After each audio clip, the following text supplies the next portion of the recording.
L'histoire de l'homme le plus recherché du monde, Monkey D. Dragon.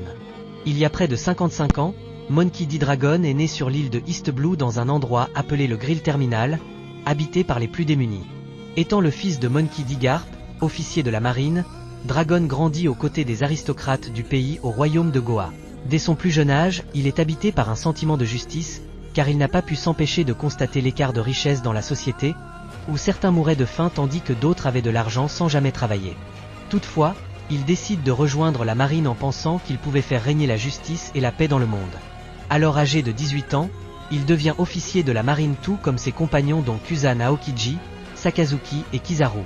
Il y a 39 ans, un événement va chambouler son destin, où les chevaliers divins ainsi que les dragons célestes se livrent à la chasse des esclaves, sur l'île de God Valley. Face à cette injustice, Dragon se sent révolté. Comment le gouvernement mondial, qui est censé incarner la justice, pouvait tolérer et même participer à ce genre de pratiques barbares.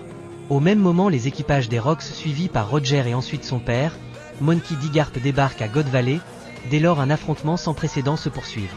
Dragon, âgé à peine de 19 ans, est impuissant face à la cruauté des dragons célestes, mais submergé par la volonté du « Di » qu'il porte dans son nom, il décida de sauver certains esclaves, y compris des enfants dont Shanks et Shamrock. Il va jusqu'à frapper un dragon céleste. Il est stupéfait lorsque son père décida de protéger ces mêmes personnes, qui prenaient plaisir à éliminer des femmes et des enfants. À l'issue de cet événement, son père devient le héros de la marine tandis que Dragon est emprisonné. Lors de sa dernière discussion avec son père Garp, Dragon lui dira à quel point il a honte de ce qu'il est devenu.